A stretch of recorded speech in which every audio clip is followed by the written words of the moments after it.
Welcome to RevCast, a Civilization podcast focused on its console platforms.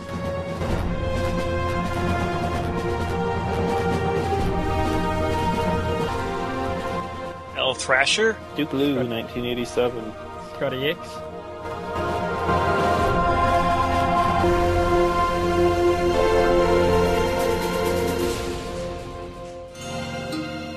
Living real life, Sabatsu.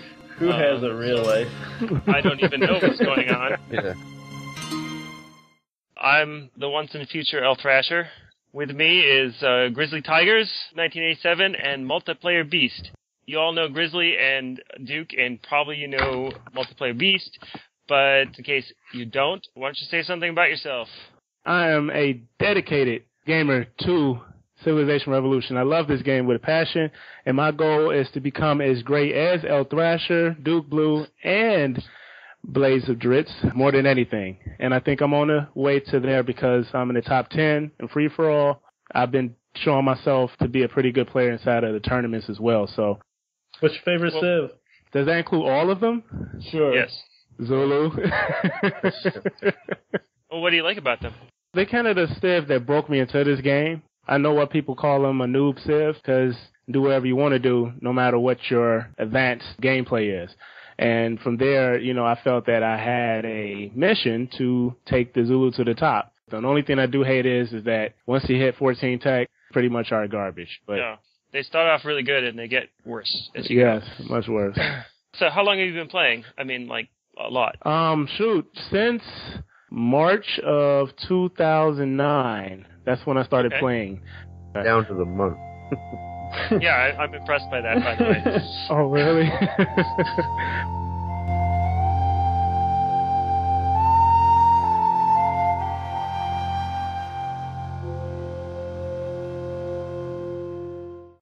Pray For Me won the very first, actually, 8-player mini-series tournament, so congratulations to that. I know they went over the head-to-head brackets last time. Duke Blue had won the first one. Good job, Duke. Mallpock had won the second one, and I'm not sure if the rest of them were decided, but Remo won the third one, I won the fourth one, and Liam Suddy won the fifth one. The sixth bracket is actually Point One Star is a finalist for sure, and then It's Denied or Chuggy is either going to face off against him. There's some names there I don't even know. People who take part in these tournaments, you know, and constantly always trying to participate in something that can show where their skill can possibly be at compared to others. I know we're doing like the different cups, like the European Cup, the American Cup. Mallpock won both of the first two, European and American. And the African Cup is down to, I'm in first right now, and then there's a three-way tie with Liam, Digital Pack Rat, and Mallpock for second. But Liam and Scotty still have 2 games left, and Scotty's only 1 point out. So lots could still happen there. And just to finish up, I guess I'll go ahead and point out the Digital Pack Rat has 6 of the King titles right now currently. Holy. Yes. So Huge. definitely dominating there. And the Civ League, there's 2 divisions, 6 people in each division. The way we're doing it, we're going to do it for 15 weeks, and there's going to be a division winner in each division, and then there's going to be a wild card game, which the second and third place players are going to play. The winner of that plays the division winner, and then the division winner of each division is going to play for the overall championship. So currently in Division 1, Duke, myself, and Multi are all tied in first with 3-1, and Division 2, Digital Pack Rat is at 4-0 in first, with Remo right behind him at 3-1. And each week is a different theme, correct? Yeah, each week's a different theme. The first theme was just a mirror match frenzy. The non-host picked the Civs. We did grudge match, which was Greece versus Japan. Each player played each Civ once. I just think that this is something that could probably even be bigger than, you know, the head-to-head championship if we continue this type of league thing, because it's really fun. I appreciate that. I think the most important part was just to try and make it different each week to keep people coming back. I know we've had some trouble getting the Civ leagues in the past finished all the way out.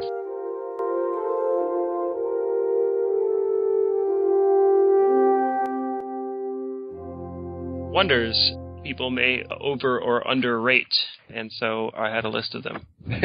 If we're going to talk about over and underrating wonders, we should maybe start with the Colossus of Rhodes, which I think is vastly, vastly overrated, unless you are Egypt and start with it, in which case it's actually pretty good. I would never build that piece of junk.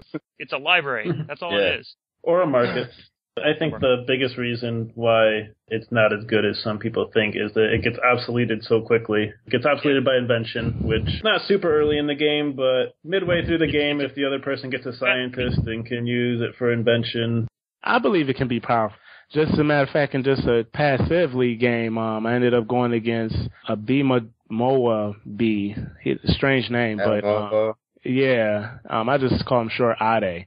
But it was it was a French versus French battle. He took over every single capital in the game except for mine. I built Colossus inside of a double fish city, and with that city, it just boosted me in nothing but text beyond what he could even try to match up with, and that actually won the game.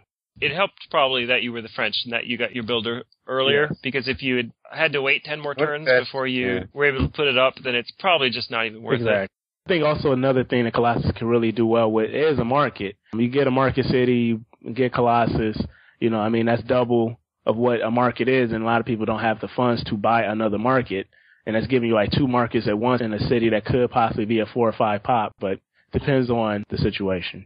I think it's a good wonder, but I do think it's slightly overrated. We all agree. We won't agree on this. An underrated wonder, the Oracle of Delphi, is underrated. It's awesome. You can't lose when you have it, unless the Arabs are in the game, or the Indians are in the game, or you get the red X of Doom, in which case you will lose. Otherwise, you just can't lose. Next to a city, and you can just get the automatic heal, too. I think that it is slightly overrated, in my opinion. What? And the reason I say this is because you're probably never going to build it unless you are Egypt and start with it. Mm-hmm. So, first off, maybe it's just me, but it seems like the Arabs are always in the game when I have it. It actually happened to me today. I attacked 0.67 versus 5 versus a barb, and I didn't take my first barb until 2900 because the Arabs were in the game and I lost. Wow. Think about this. You are the Arabs, you find Oracle Thebes, and you take it. Now how awesome are you? It works for you, it works for nobody else. It works for you. If somebody else takes it from you, even if you're eliminated from the game, it doesn't work for them, but it will still work for you. You do not obsolete your own wonders, fortunately. Duke's point that I wouldn't actually go and build the wonder does kind of undercut my argument somewhat, I think. But I think it's pretty great when you get it. It doesn't let you attack with multiple armies. Whittling down the attack should never let you injure. But it does. If you want to take down like a 22.5 longbow army with 3 legion armies, you're not going to do it. But if you want to take down a 12 defense archer army with 3 legion armies, you probably will succeed because you'll hit one, you'll get lucky, and you'll win, and you'll never lose an army. So I was just kind of thinking about earlier today when I was playing multi, and I dropped off like 6 vet legion armies. Half of them were infiltration with blitz on them. 7 battles in a row that I should have won and never even let me attack because I took the Oracle. I'm just sitting here thinking, you would have lost all those. I know, I'm just saying. But he could have injured a couple of them, retreated, and I would have retreated every time and then eventually nailed him. So, but yeah, I was just like, are you kidding me? 7 in a row that I should have won? Well, I guess it saved my butt. I was a little angry that he got Oracle. And then it just so happened when he got Oracle, I forgot that he just took it, and I attacked his archer with a Legion army, 12 to 12, sure that I'm going to win. But I just forgot he just took Oracle, so I ended up losing that. But yeah, in the end, I can't really say that Oracle is an underrated wonder. The truth of the matter is I'm probably the only one that likes it. I like it. I don't mind it as long as it's working. But like I said, I don't know what the exact odds are. What is it? There's 16 civs, so 15 other civs, and what are the chances that one's the Arabs if there's... Or there could be Indian AI and some joker sells it a bunch of texts. Oh, yeah. So that your Oracle was working a second ago, but now it doesn't. What's the consensus? Good wonder? Overrated? I still think it's overrated because most people absolutely detest it. Yes, it's overrated. It's overrated one. Could I throw out a wonder? Yeah. That is so underrated. It is Leonardo's Workshop. The only person I think I seen throw it at me was It's Denied and Grizz. And Grizz, I think, did it on me after I had did it to him. We had a Jap and Jap battle. And if I didn't do Leonardo's Workshop, I wouldn't have won that Jap on Jap battle. We was like neck and neck and tech, everything. And I upgraded like 3 Legion armies to tanks. It won the game. When it goes to the late game, if it gets that far, it can be devastating. It can be a real game changer. And people sometimes just look past that. They'll build military industrial complex wonder before they'll build that, or Russian, whatever, and I mean, it only gives you, I don't know how much percentage off of a unit, but, it's not that big to me. But Leonardo Workshop, I believe, is very rated. Yes, for the cost of 10 tanks, you get like 10% off your tanks. I started using Leonardo's Workshop when we banned Oxford. That's what I was going to say. It's a lot better when you have Oxford banned, which is the standard forum rule. Yeah. But then what I used to find in ranked games is that people would build Leonardo's Workshop to upgrade their archers to riflemen and modern infantry and whatever. That's a waste. I mean, what you want to do is you want to upgrade your legions. The whole army is 30 hammers, and you upgrade it to a 150 hammer army. I think it's quite powerful. The thing is, a lot of the games we play are won before you would have the option to do that. But in the forum tournaments the way they are now, without having Oxford, you really kind of need it sometimes. Yeah, if it goes that long. I think it's definitely overlooked at times, like Multi said. I think people could use it more, myself included. I think it can surprise people sometimes, though, with what they expect to work with it and what actually doesn't work. When you do build it, if you want to upgrade to a particular unit, it's almost like the Germans. If you don't have the prerequisite before that particular unit, it won't become the unit you wanted, such as legions turning into tanks. Legions can't become tanks unless you have feudalism. And some people want to jump tech and everything, and they'll be like, forget feudalism, I'm going straight for tanks. I need them. All that probably is going to happen is you're going to upgrade a couple of archers to pikemen. And get 3 more culture per turn. Yep, and get 3 more culture per turn. Yeah. I don't have to really plan a lot for it because I like to build legions fairly early in the game. Yeah. Kind of regardless of what's happening, like for defense, or maybe I'm going to go and press with them or something like that. The thing is that those legions won't go to waste. I mean, maybe they never see combat as legions, but Leonardo's Workshop is there. Yeah, I think we can call that one underrated. There's a lot of good, a lot meaning just a few, medieval wonders. There's the East India Company, which I think a lot of people think is probably the best wonder. I don't think it's the best wonder, but it's pretty good. I think it's one of the best wonders. I think it's a very, very, very, very good wonder, but I do think it's a little bit overrated. Yeah. Wow. Yeah, me too. And the reason is, I think that the Samurai Castle is a better wonder. The best in the game. And it comes at about the same time frame. +1 attack on all units. Including sea units. Aerial units. Definitely lets you control the sea more. It lets you, when you have a fleet, either a galleon fleet, per se, you get more naval support, because naval support is half of your fleet attack. Yes, it's huge with England, because they already get +1. It's not even. Yeah, it's ridiculous, yeah. I won't do the math, because it's like 1 million. This is a wonder also that can be had at the beginning of the game, if you are England, or if you beat up England. If you have Fundy and that, it makes your legions turn into knights. It's very hard for somebody to kill you when you have it, because it's so easy to defend. One brand new legion has 4 attack. If it's on a hill, it has 6 attack. If it's veteran, it has 8 attack. So if it's an army, it has 24. I mean, it's a monster. you can get some really high numbers for cheap units. So yeah, I think that's the best. If you can get it really early, like when you're still in the horse rush phase, it's better than fundamentalism. Still think it's the best when Oxford's allowed? Well, yeah, because you have to play to Oxford. For you to deploy your Oxford bombers, you have to survive my Samurai Castle rush. And it's always a little situational. I mean, if you're Spain and have 20 island cities, obviously East India is going to be better. If you just got industrialization and have 150 hammers banged, obviously Oxford's going to be better. But I think, in general, for most situations in medieval, the Samurai Castle is most likely your best bet to go. And that's just because being aggressive in this game is so important. It is. Yeah. I think that Samurai Castle is vastly underrated. I think it's underrated, yeah. I don't see a lot of people building it. Yeah, I agree. I do agree. I was trying to build it myself. And it's a great reason to be England. Speaking of England, I guess this is only a forum thing, because in rank you can't really trust anybody. But in forum tournament, like, the Great Wall is a game changer. It's not even fun. Yes. People have to respect the rules on it?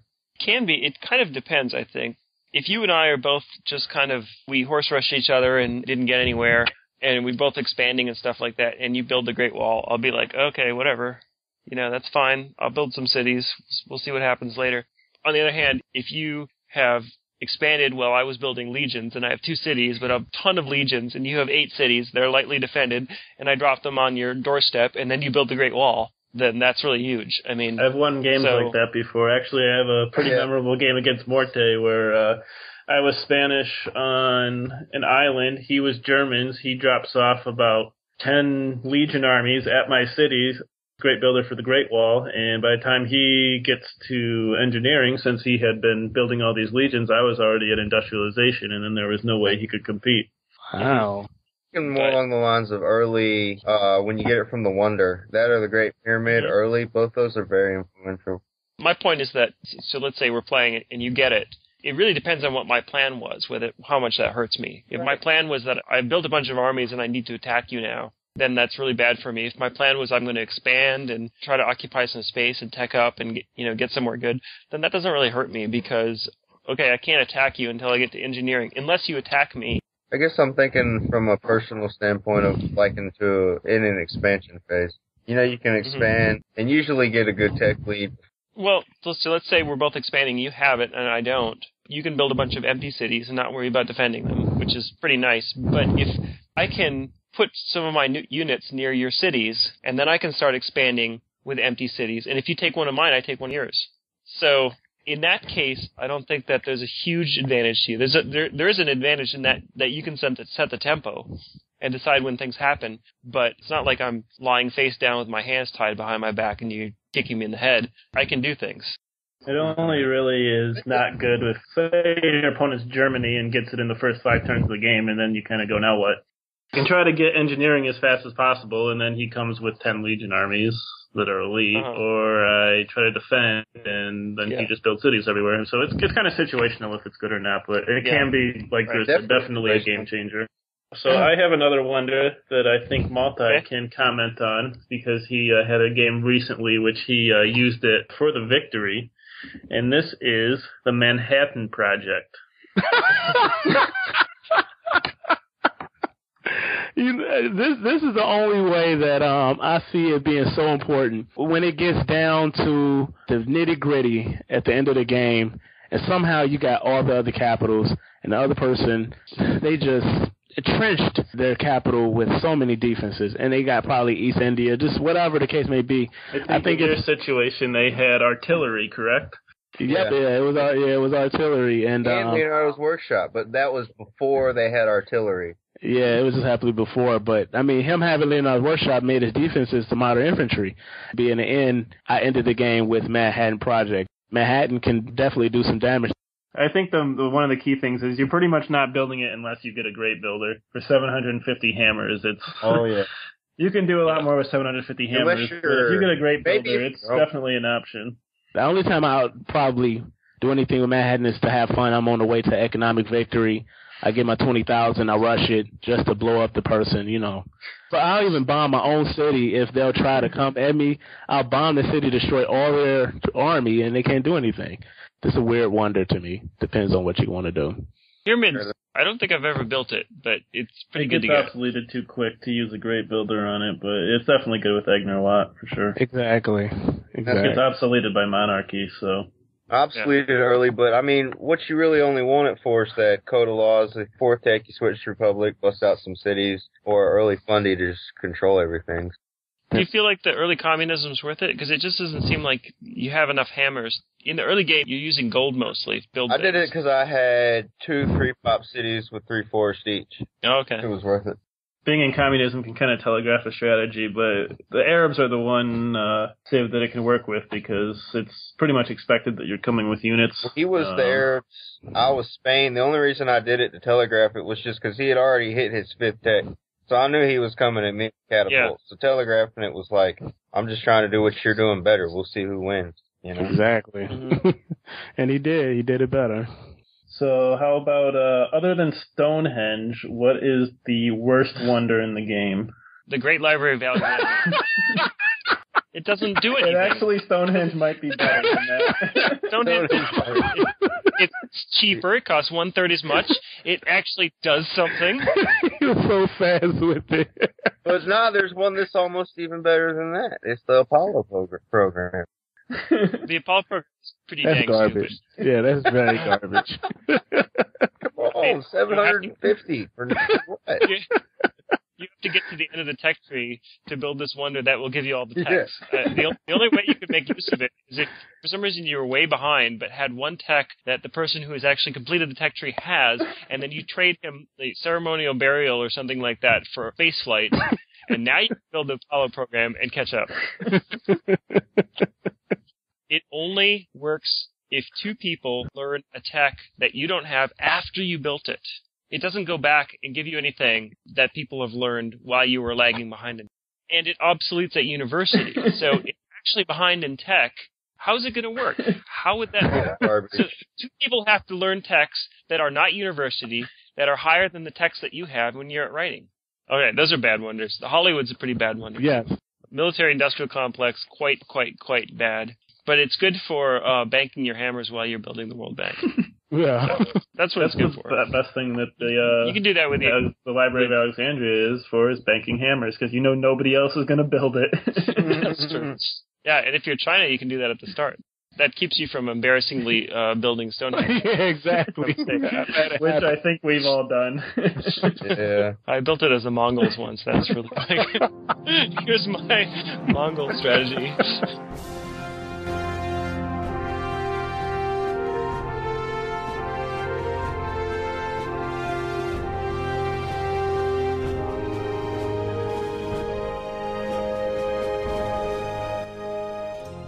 The longevity of the game. When did this game come out? 2008? 2008. Now, if my calculations are correct, it's 2012 now. It's gotta be 4 years old. Yeah. Yeah, it's 4 years old. For a game that got average reviews and sold averagely, I think a lot of games just don't stick around like this one does. We got all these tournaments happening, the forums are lively, there's still ranked matches whenever you want them. Who would expect it to last this long? Yeah. But I never seen this game going anywhere. When I first played the demo, I was like, really? These 3D models is kiddish. I laughed at the demo, but all the other fundamentals of it, you can find yourself getting addicted. And I mean, a 4-year addiction. There's some people have 4-year addictions to this game. Could not let it go. Been called Civ Crack.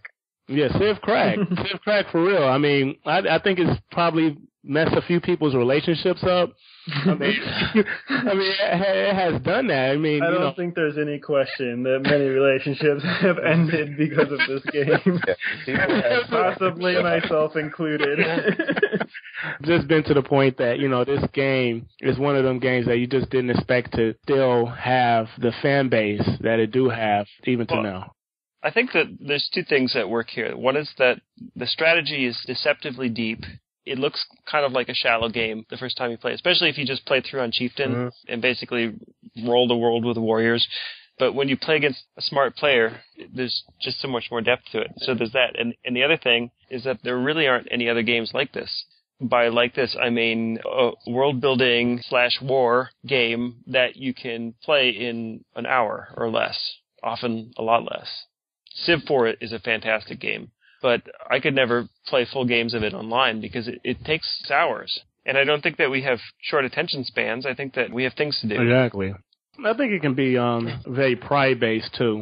Some people may not agree, but you put so many hours. I don't know if we can even think about if we just went back to when we first started till now and think about how many hours we logged into this one game. It's huge. And when you get to a point that you feel you're so good, with people just having so much time invested into this, it can be a game of pride, period, that you don't want to lose.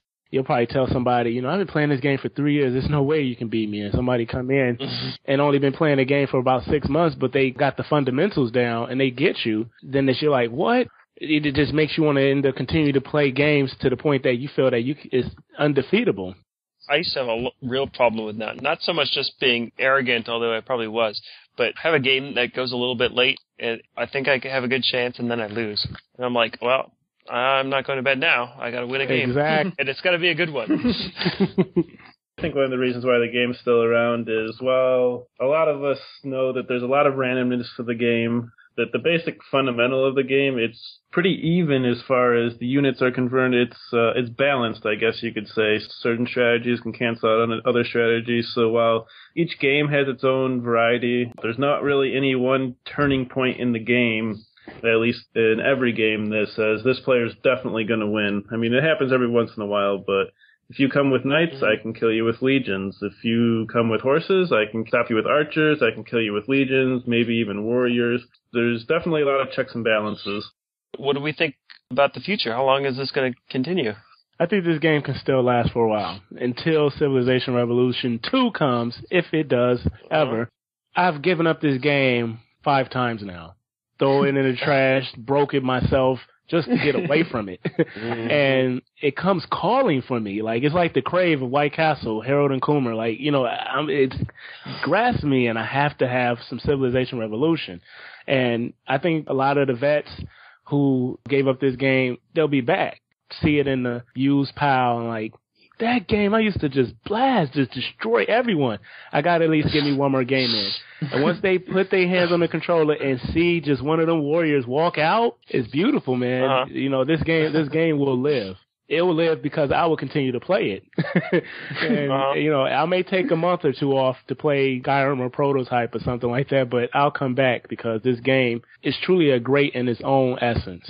I think going back to kind of what Thrasher said, I think it'll continue to live until either the Xbox 360 platform is no longer as widely played, the new Xbox comes out, or until another game with similar mechanics, maybe another war game, but turn-based strategy comes out and people kind of migrate to the latest and greatest. But Thrasher said there's nothing really that can replace this right now, and I think that's why people stick to it. I know that some people have tried things like Halo Wars and stuff like that. I've read reviews of those games. I don't think, doesn't seem like that would appeal. And those to are all much. Real-time strategy, correct? Not turn-based? Yeah. Which is a huge difference. I know turn-based is a little bit more thinking strategy. Not that real-time strategies aren't strategy games, but being quick on the buttons is equally important in those games. CivRev is, interestingly enough, kind of both. Yes.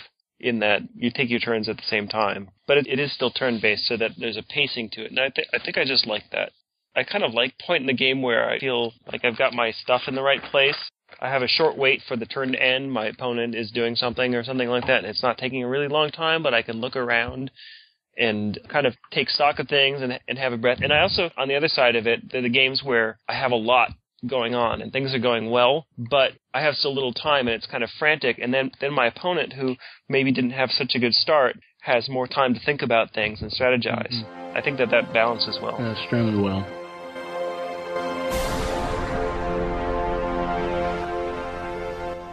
I thank everybody for allowing me to be able to have a chance to give my thoughts and opinions on this RevCast, as it is my first, and I do hope at some point in time I can be able to be on here again. But Civilization Revolution, it takes time to be able to be good at this game, even to consider yourself great, because it's always something new that I learn in this game somehow. Somebody throws some little strategy. It's like you think everything is just straight out easy, or it should be just as fast to do this as opposed to do this, whatever the case may be. But this game is a game that requires a lot of thought, and if you're going to put time into this game, you're going to definitely end up putting a lot of it, because you're going to end up putting yourself in a position that you can't stop. You want to become the best.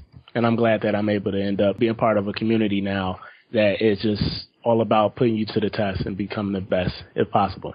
Going forward, I still am very busy. Still can't participate like I used to. But if you see me online, that means I want to be in a game with you. So send me an invite. I'm down with that, Thrasher. And I guess I'd like to point out to Multi that as long as I'm playing, he's never going to be the best. We shall see. This has been RevCast with elthrasher, Grizzly Tigers, Duke Blue, and MultiPlayaBeast. See you next time.